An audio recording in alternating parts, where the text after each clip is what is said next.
हम उत्तर प्रदेश के उस जिले में हैं जिसकी रग रग में प्रेम है और जर्रे जर्रे में आस्था। एक ऐसा शहर जहां की सुबह शंखनाद से होती है और शाम यमुना की आरती से। हम बात कर रहे हैं 3 लोक से न्यारी भगवान श्री कृष्ण की जन्मस्थली मथुरा की।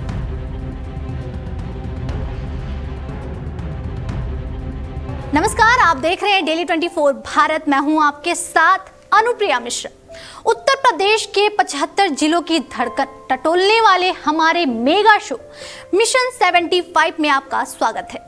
क्या आप जानते हैं कि दुनिया भर में प्रेम का संदेश देने वाला यह शहर सिर्फ मंदिरों का गढ़ नहीं बल्कि करोड़ों की आध्यात्मिक इकोनॉमी का सबसे बड़ा केंद्र है।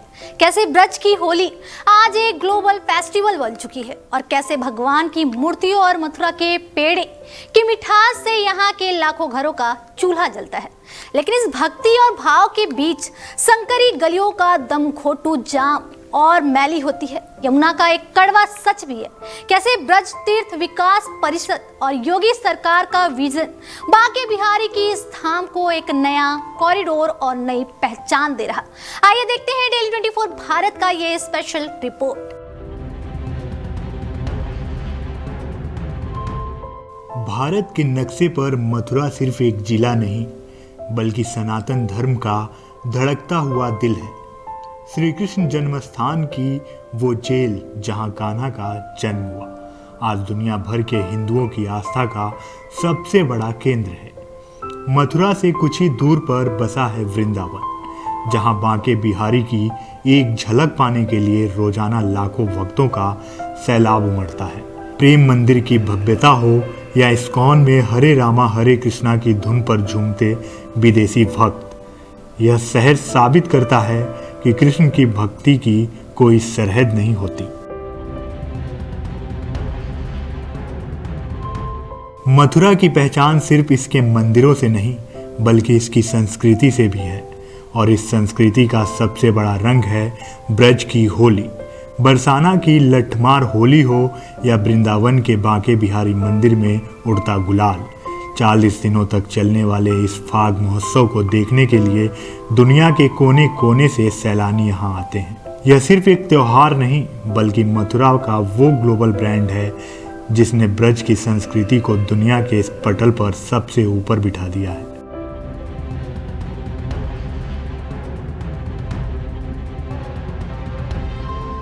आस्था के इस महासागर से ही मथुरा की अर्थव्यवस्था की लहरें उठती हैं। यहाँ का मथुरा का पेड़ा सिर्फ एक मिठाई नहीं बल्कि एक हजारों करोड़ की इंडस्ट्री है जो सदियों से अपनी मिठास बरकरार रखे हुए हैं। यही नहीं, मथुरा और वृंदावन भगवान की पोशाक, कंठी माला और पीतल अष्टधातु की मूर्तियों के निर्माण का सबसे बड़ा हब है। यहाँ के कारीगरों के हाथों से गढ़ी गई मूर्तियाँ आज दुनिया भर के मंदिरों में पूजी जाती हैं। यहाँ का हर दूसरा घर इसी स्पिरिचुअल टूरिज्म के सहारे अपनी रोजी रोटी चलाता है।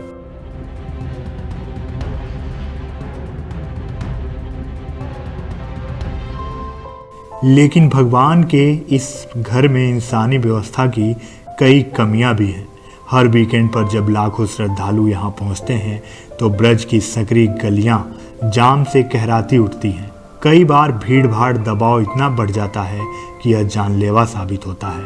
और सबसे बड़ा दर्द है यमुना मैया का, जिनके लहरों पर कान्हा ने कालिया नाग को नाथा था। वो यमुना आज प्रदूषण और औद्योगिक कचरे के कारण अपने अस्तित्व की लड़ाई लड़ रही है। काले पानी और झाग के बीच आचमन करते भक्त सिस्टम की नाकामी की गवाही देते हैं। हालांकि आज ब्रज की तस्वीर बदलने की बड़ी तैयारी चल रही है। उत्तर प्रदेश ब्रज तीर्थ विकास परिषद के जरिए योगी सरकार मथुरा वृंदावन का कायाकल्प कर रही है। काशी विश्वनाथ की तर्ज पर यहाँ भी बांके बिहारी कॉरिडोर बनाने की कवायद तेज है ताकि भक्तों को भीड़ और जाम से मुक्ति मिल सके। गोवर्धन में परिक्रमा मार्ग का सुंदरीकरण, नई पार्किंग व्यवस्था और मथुरा वृंदावन के बीच प्रस्तावित रोपवे और हेलीकॉप्टर सेवा ब्रज को एक मॉडर्न और सुरक्षित तीर्थ स्थल बनाने की ओर बड़े कदम हैं। तो ये थी ब्रज भूमि मथुरा की कहानी। जन्मभूमि के संघर्ष से लेकर बांके बिहारी के चमत्कार तक और पेड़े की मिठास से लेकर यमुना के खारेपन तक मथुरा में सब कुछ है। उम्मीद है कि आने वाले समय में कॉरिडोर और नए इंफ्रास्ट्रक्चर के जरिए कान्हा की इस नगरी में श्रद्धालुओं का सफर और भी सुगम और भव्य होगा। डेली 24 भारत के मिशन 75 का सफर जारी है। अगले एपिसोड में हम रुख करेंगे यूपी के एक और अहम जिले का। तब तक देखते रहिए हमारा चैनल। नमस्कार।